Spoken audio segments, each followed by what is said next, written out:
Let's talk about how we get out of vacation mode and back into work mode. This is something that I actually really enjoy. When I look back, I think there's very few times where I had a break from work for like a week or longer and I came back feeling like, I don't want to do this. But it's not like I can just jump back in. There's a little bit of a process to it. So that's kind of what I wanted to talk to you guys about today. Also, hi, hello. I missed you guys. I had a really wonderful, peaceful week in Seattle with my family, enjoying the so perfect weather, the most perfect weather. And now I'm back in Texas, which is actual hell in every possible way. Yeah. And, but you know, we just had a really wonderful time, and you know, we made gumbo because on the first day that we were there, because you can take the family out of New Orleans, but you can't take the New Orleans out of the family. And just, yeah, it was great. I also got to stop by Secret Garden Books in Ballard, which was really fun. They were the ones who had a little shout out to my otter half in this write-up on the store in the Seattle Times over the spring.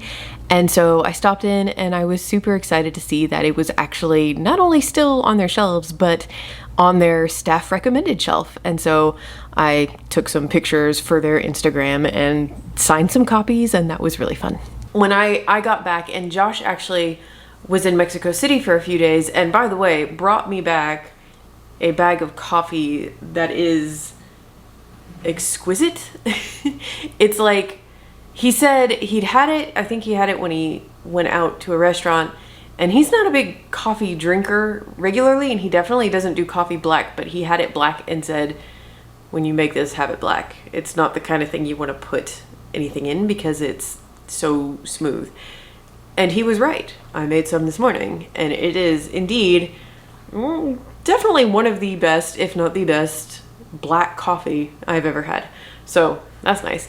While he was gone, I had myself a good time in the dorkiest way possible. I wish I had taken some footage of this, too late now, but I used my whiteboard in my bedroom and I made up this ridiculous to-do list. Like, I sectioned everything off. You know, I talked to you guys in my last vlog about how I wanted to get a newsletter going, and I got to work on that. So I had a newsletter list with like a bullet point little subtasks I had to do, stuff for working on the one client book that I have right now, a historical novel.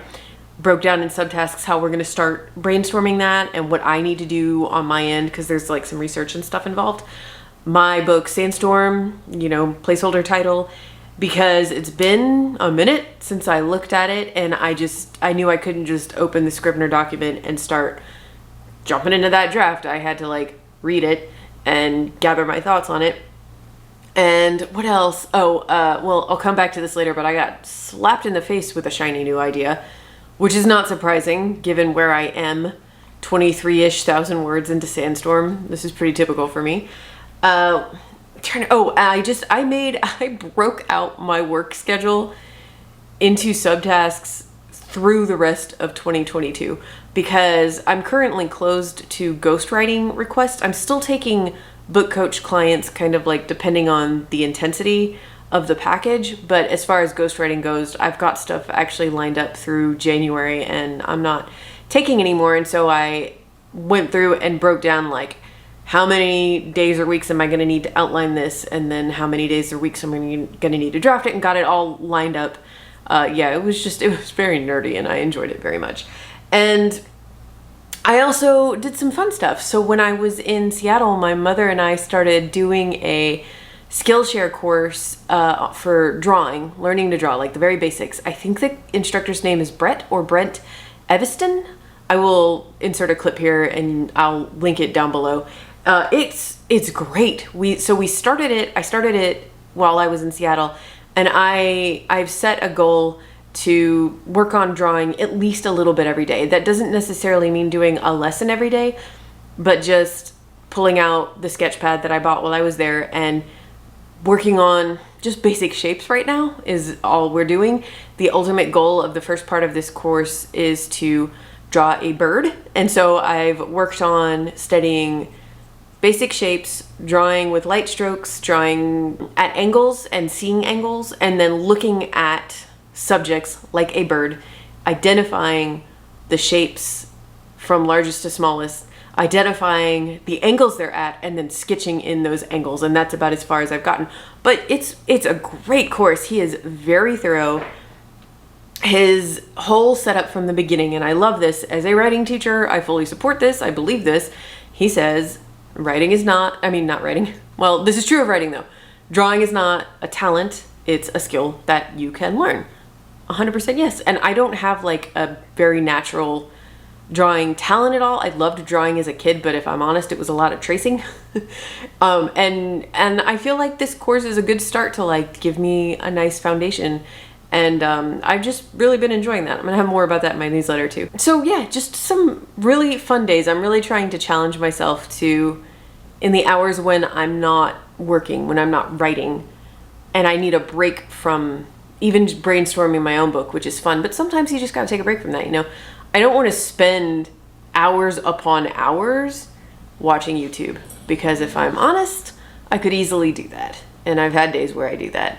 Or, you know, and there's nothing wrong with watching YouTube, but I think I can keep that to like 1 to 2 hours a day, or just watching shows or movies or Netflix or whatever. And that's more than enough. I don't need more than that. I would like to spend some free time having a hobby. Right now, aside from writing, I've talked about this before, I really only consider cooking my only real hobby. But there's only so much a day you can cook, you know, unless you want to waste a ton of food. So drawing just seemed like a good, I don't know, a really nice creative endeavor that could take my mind off my writing for a little bit, and also not be wasting my time watching, you know, the 20th video in a row. So like I said before, one of the things I got all set up was my newsletter, and you guys really gave me a lot of fantastic ideas in the comments. First of all, thank you for that. A couple weeks ago, I went back and I read through all of the comments, and then I went into MailChimp, because that's where I have my newsletter set up, and I created a template for myself. I realized it's going to be a lot easier for me to feel motivated to do a newsletter every week, because that's my goal. I want to send one every Sunday. If I have a template and I can just go in there and add a little bit to it every day, instead of sitting down on Sunday and being like, oh my gosh, I have to write this whole thing. And so I set up a template, and I put different sections in based on y'all's suggestions. Like the first thing at the top of the newsletter is going to be a writing tip, and it's going to be something that I have either learned or have applied to my own writing this week. So if that's all you're interested in, and that's why you subscribe to my newsletter to begin with, it's going to be right at the top, and then you can just delete it and not have to bother with all the other stuff. But there's going to be like life updates section, stuff that doesn't have to do with writing, like the drawing class that I'm taking. There will of course be a pup date section, because that was probably the most requested thing, is like, what's Rosa up to besides taking naps, and photos and things like that. I want to share more of a peek into my own writing. That was something you guys mentioned quite a bit, and I like that. Like I said, I don't subscribe to a lot of author newsletters, but I do like it when authors share little snippets of their writing. I find that really interesting, and not just that, but like their writing as part of their process. So things I'm considering are like sharing something from my draft and then sharing how I maybe revised it, or why I wrote this particular description the way I did, or something like that. Just a little behind the scenes thing. I also want to share more about this new idea I had, because this is one that just stuck with me really hard. First of all, I, like most of the rest of the world, it seems, have been like completely obsessed with the new season of Stranger Things. I don't think I've ever talked about this on his channel, but like, I love that show.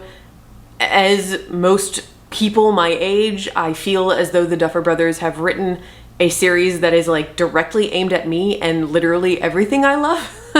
So yeah, I just absolutely love season 4.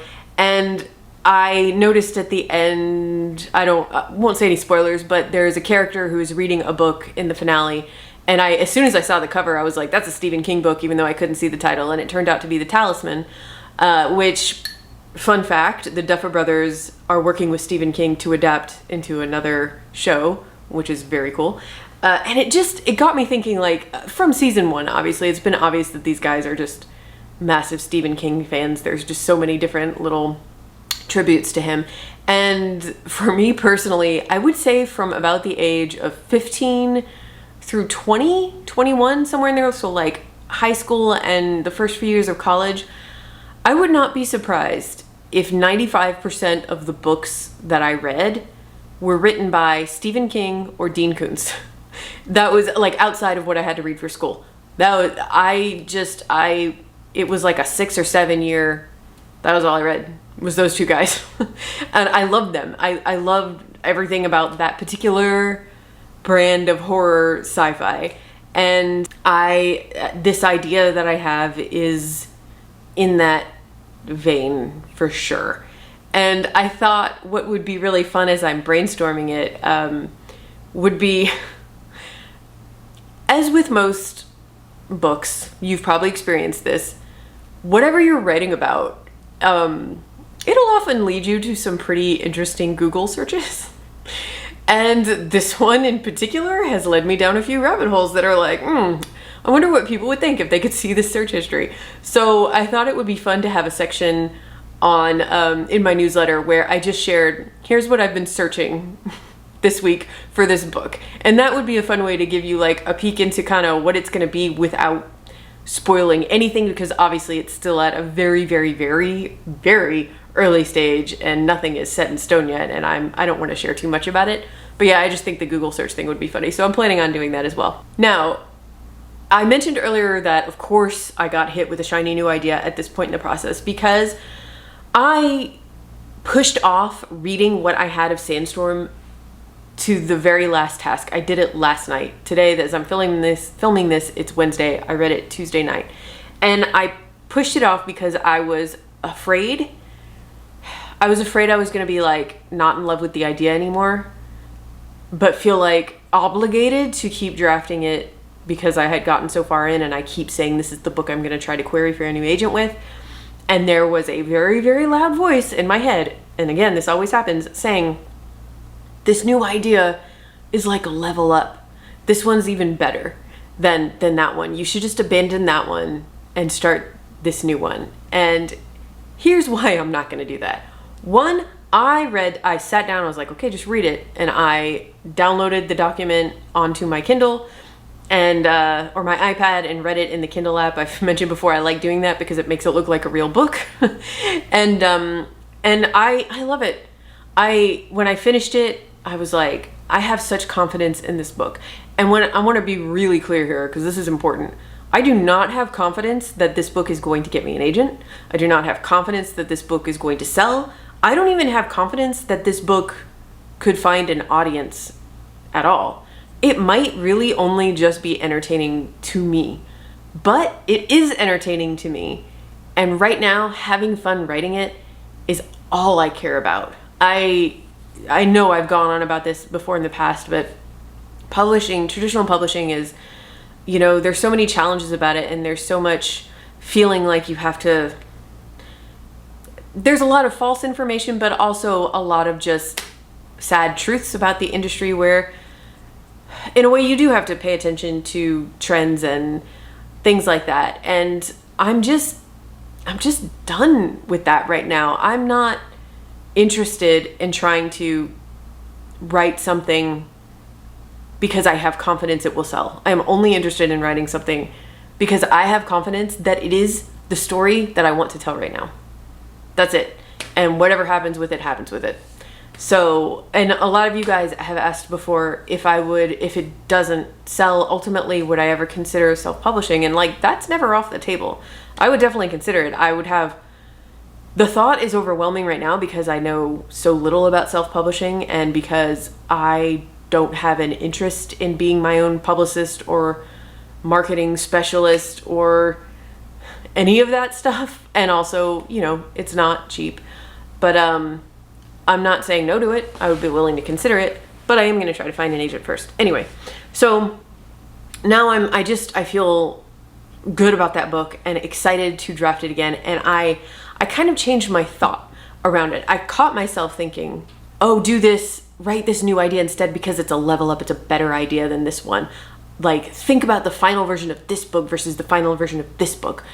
This one's so much better, so why bother wasting your time with this? Little insidious thoughts like that. And I caught myself thinking it, and I redirected it because the first thing I caught was the word instead. There is no rule saying that I can't work on both at the same time. And in fact, most of the time I am working on multiple projects because I am a ghostwriter. I have worked on 4 to 5 books simultaneously. I can do this. It's a skill I have developed. So no instead, no, banish that thought. And then my next thought was, even if conceptually my imagined final version of this book is here and my imagined final version of this book is here, that doesn't mean a damn thing if neither of these versions ever actually exist. I gotta actually write this book before I judge how good it is. I think that thought comes in so much, and I think that's why shiny new ideas lure us away from what we're working on. It's not really because this idea is better or because it will ultimately be a better book, even though it might be.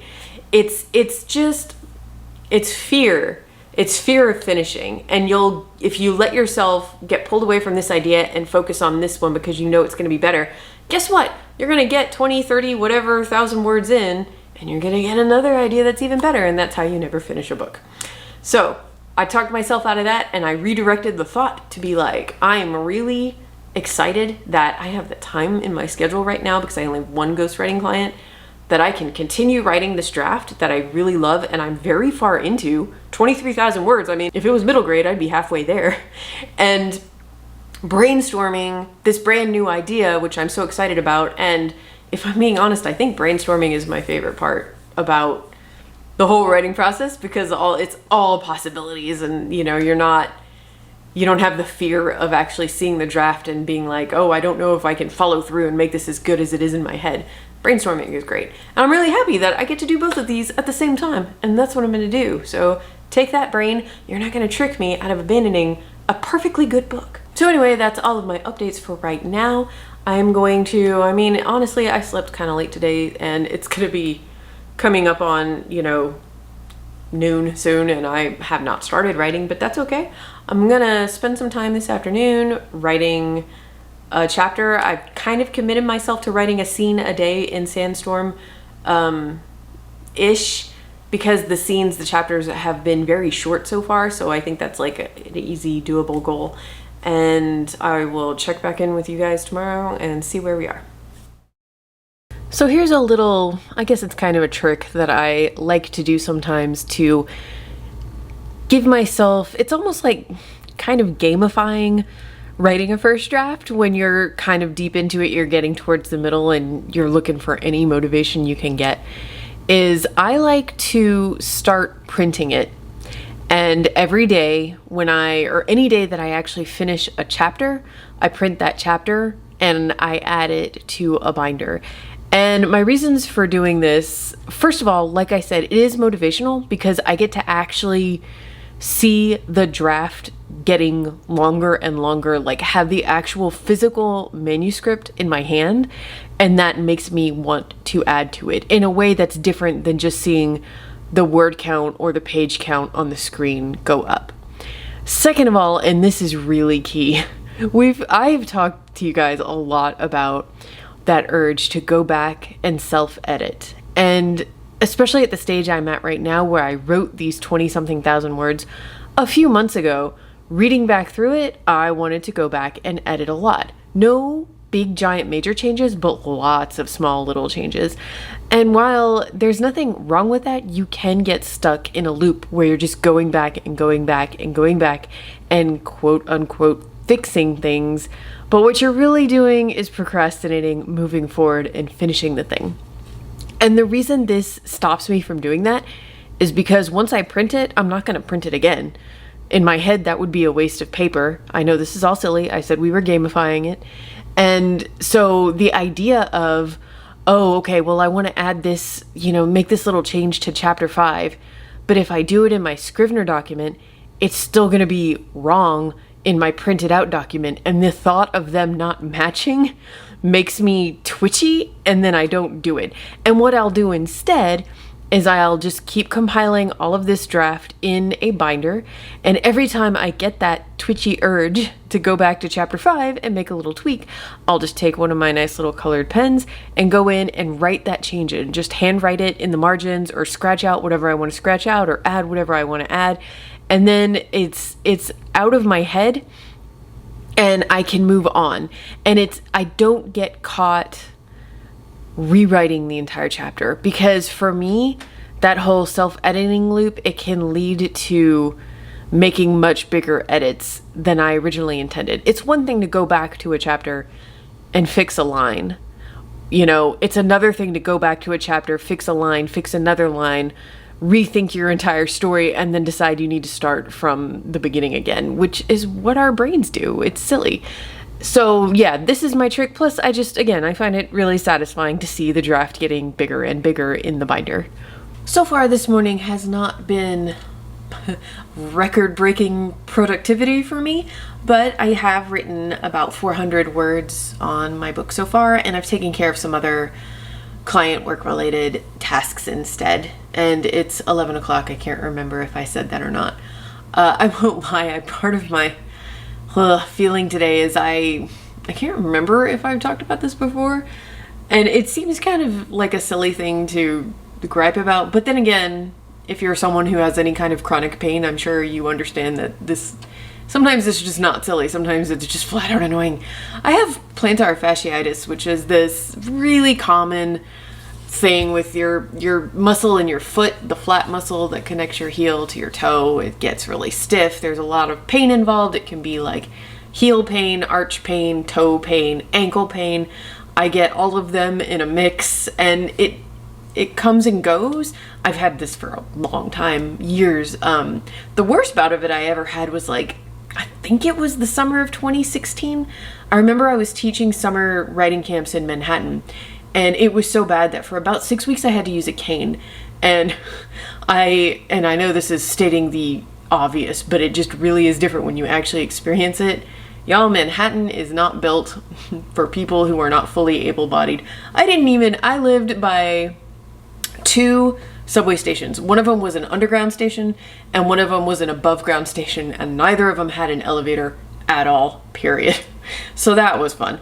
Anyway, what I'm saying is I've had this for a long time. This is nothing new, and I do all the preventative stuff, and I have plenty of times where it's like it doesn't bother me at all, but I don't know. Last couple weeks has just been flaring up more and more, and I've been trying to do more to take care of it and be preventative about it. I even bought this roller. I have a foot roller that I use every morning and every night, but I bought another one that I just keep under my desk. So all this morning as I've been typing, I've been rolling my feet on this thing, and I do think it is helping. And I got this physical therapy tool thing, like a muscle scraper, because I watched a video saying that if you do this on your calf muscles, sometimes if those are tight, which mine are, that can help loosen up the feet. Why am I talking about this? Is a writing channel, Michelle. Stop talking about foot pain. Anyway, it just kind of for some reason today, it's just kind of got me feeling every time I stand up it hurts. And I'm just tired of it. I'm really tired of it.